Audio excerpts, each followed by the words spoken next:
Religieux, né au Portugal, il connaît 40 ans de vie très variée. Berger, soldat, mendiant, intendant d'esclaves au Maroc, vendeur de livres.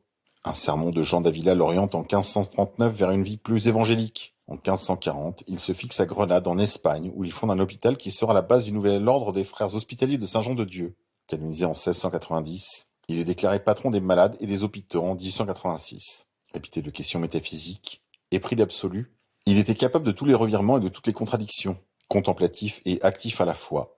Il était fasciné par la vie et jamais rassasié. Il attachait un grand prix à l'amour, mais était décidément peu fait pour la monotonie de la vie familiale. Bonne fête à tous les gens.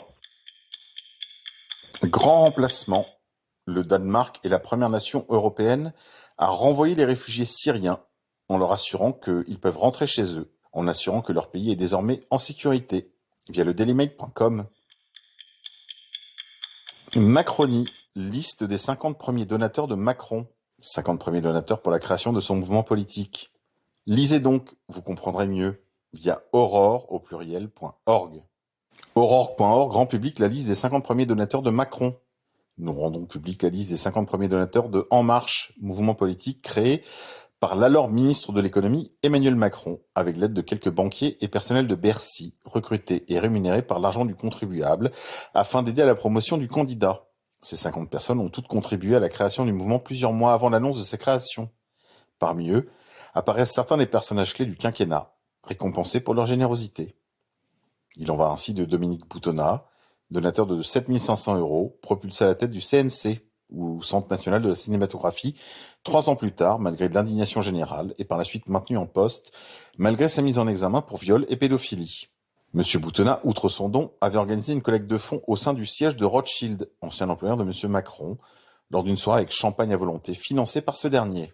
Du père d'Ismaël Émélien, ex-employeur de Stanislas Guérini, et dont le recrutement du fils au ministère de l'économie par Emmanuel Macron permettait à ce dernier, en contravention avec toutes les règles déontologiques et légales applicables, d'utiliser les moyens du ministère pour se mettre au service du candidat, tandis que sa conjointe travaillait chez Havas, entreprise qui serait chargée de l'organisation d'un déplacement préélectoral à Las Vegas, intégralement financé par Business France, alors dirigé par Muriel Pénicaud, en passant par Nicole Notat, pilier du siècle, chargé notamment par Emmanuel Macron du Ségur de la Santé. Cette liste offre un accès inestimable aux coulisses du premier entre-soi qui a permis à Monsieur Macron, avec l'aide des oligarques Bernard Arnault, Xavier Niel et Arnaud Lagardère, dont l'appui précieux avait été négocié avec Nicolas Sarkozy, de se voir, du jour au lendemain, propulsé au cœur du pouvoir afin de défendre les intérêts d'un petit Paris dont les candidats s'étaient soudain effondrés. On y découvre des personnages peu connus du grand public comme Nicolas Dimitriev, président du directoire du conglomérat CNIM, entreprise clé du complexe industriel-militaire, sauvé par l'état de la faillite suite à l'intervention de l'Élysée en novembre 2020.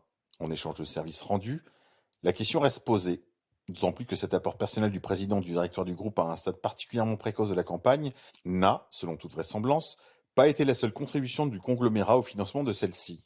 Les liens entre les filiales chinoises et les voyages d'un certain Alexandre Benalla ont-ils été volontairement passés sous silence depuis plusieurs années? Il apparaît en toutes circonstances que quelques mois avant son sauvetage par l'État, le groupe recrutait au poste de directeur général un autre grand donateur du mouvement En Marche, apparaissant sur nos listes, Louis Roch-Bugard, contributeur au maximum du plafond légal à la campagne de Monsieur Macron. Seules les personnes ayant donné plus de 1 000 € sont ici répertoriées. 2 mois avant le meeting de la mutualité qui lancerait officiellement le mouvement, 2450 autres, la quasi-totalité vivant dans les beaux quartiers parisiens, avaient déjà donné aux candidats. Nous avons décidé à ce stade de ne pas rendre publique leur identité. Parmi eux, outre le père de Monsieur Émélien, 4 trogneux, un certain Gérard Darnia, père de Christian Darnia, ponte de la BNP et véritable organisateur du financement de la campagne d'Emmanuel Macron, mais aussi une multiplicité d'autres parents de très proches du candidat, servant de paravent à des dons qui, autrement, auraient pu se révéler gênants ou illégaux. L'intégralité de la liste à retrouver sur aurore au pluriel.org. Indignité intellectuelle. Valeurs actuelles s'en prend à Roger Garaudy, via le club de valeurs, valeurs.com. De Lénine à Mahomet, itinéraire de l'intellectuel islamo-gauchiste Roger Garaudy. Au lieu de lire ce papier de Valeurs actuelles, je vous encourage au contraire à lire les travaux de Roger Garaudy, portant sur Hegel, sur Marx, sur l'islam, sur les mythes fondateurs de la politique israélienne. Je rappelle qu'à l'époque de l'affaire Garaudy, le Français préféré des Français, l'abbé Pierre, avait alors publié une tribune en défense de Roger Garaudy, son ami, ancien du Parti communiste, philosophe, intellectuel, militant, activiste, Roger Garaudy ne faisait pas mystère de sa vie. D'abord converti au protestantisme, puis au catholicisme, il avait fini par se convertir à l'islam et épouser la cause palestinienne corps et âme, ce qui l'avait conduit ensuite à publier Les mythes fondateurs de la politique israélienne, qui reste un des livres importants du XXe siècle. À lire, toutes affaires cessantes. Monde d'après. Culture du viol chez AIDS.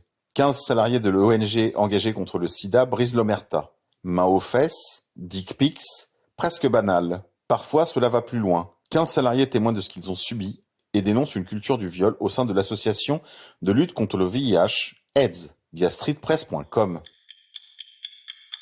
Grippe 19, Bruxelles. 3/4 des soignants bruxellois de première ligne ont nié l'appel à se faire vacciner. Seuls 25% des quelques 29 000 soignants bruxellois ont répondu aux invitations numériques pour se faire vacciner, envoyées en février, a indiqué Inge Neven, responsable de l'inspection de la santé Bruxelles pour la commission communautaire commune, via 7sur7.be. Afin d'atteindre les quotas fixés par jour malgré ce faible taux de réponse, le centre du USL a été ouvert depuis lundi à des policiers d'intervention et à des soignants de collectivités non résidentielles de soins de santé. Le centre Pacheco reste ouvert aux soignants de première ligne. Les autres centres de vaccination bruxellois seront ouverts à compter de la mi-mars.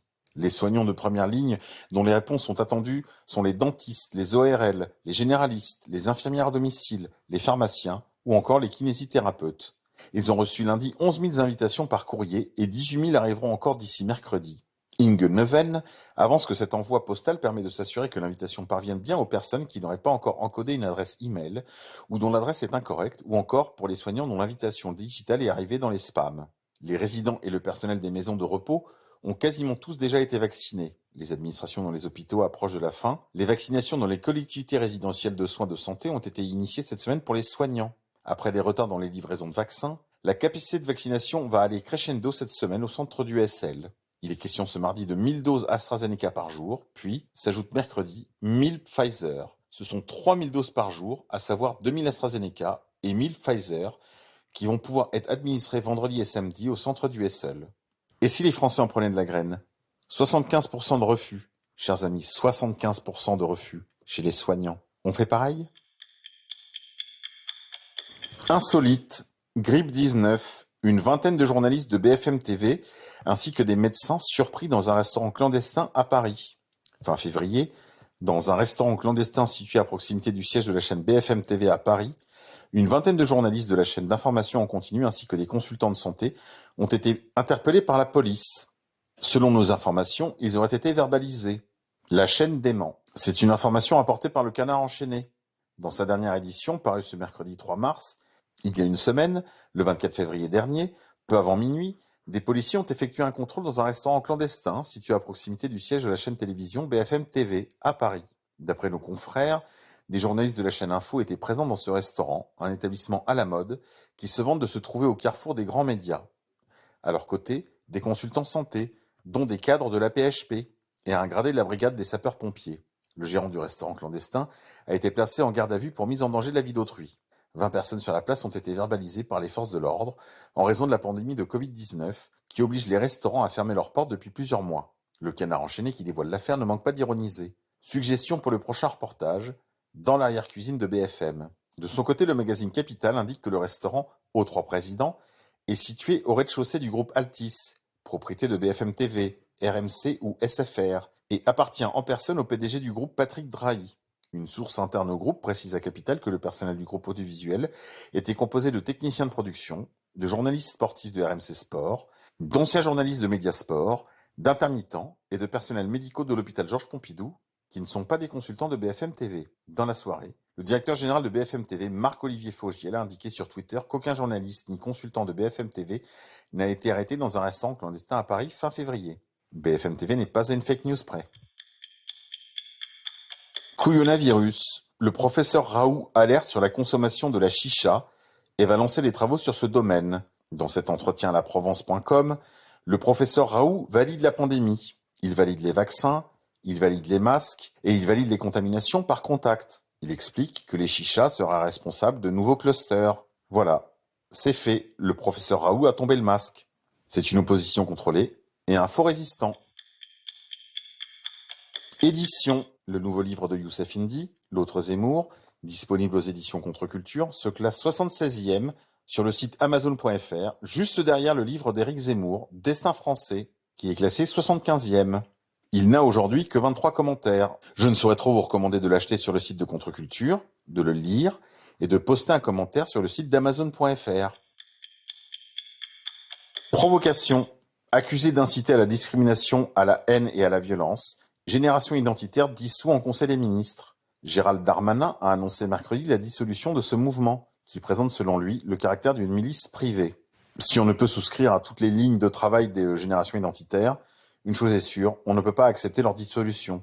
Il est vraiment temps qu'en France, on accepte la liberté d'expression. Totale. Ne sommes-nous pas assez grands pour accepter les désaccords ? Sport. Plandémie. Yohan Blake préfère manquer les JO plutôt que de se faire vacciner contre le Covid-19. Yohan Blake, champion du monde 2011 du 100 mètres, a indiqué qu'il refuserait de se faire vacciner contre le Covid-19, quitte à manquer les Jeux Olympiques de Tokyo cet été. En voilà un qui a une paire de couilles qui impose le respect. Sondage. Zemmour 2022. Le sondage IFOP qui rassure Marine Le Pen. Via Marianne.net. L'opération était bien lancée, mais un sondage dévoilé par IFOP ce mercredi 3 mars vient heurter de plein fouet cette belle stratégie. L'analyse de leur chroniqueur David Dégouille. À lire. Pas inintéressant. Débat public. Un capitaine de gendarmerie sanctionné par sa hiérarchie pour avoir dénoncé la délinquance. Via valorsactuelles.com. Le militaire a écopé d'un blâme.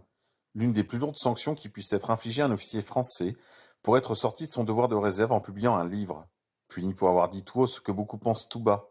Récemment, le capitaine de gendarmerie Hervé Moreau a publié un livre pour dénoncer l'explosion de la délinquance et les manquements de la justice, baptisé Vérité d'un capitaine de gendarmerie. Ce brûlot édité à compte d'auteur s'est déjà vendu à 5000 exemplaires, sans aucun diffuseur. Pour être sorti de son devoir de réserve, Hervé Moreau savait qu'il allait écoper d'une sanction, mais il ne s'attendait pas à une telle sévérité, comme il le confie au quotidien Le Figaro. Il est vrai que dans son livre, l'officier n'est pas tendre avec les systèmes politiques et judiciaires. Il n'hésite pas à railler l'hypocrisie du premier, et à regretter les manquements du second.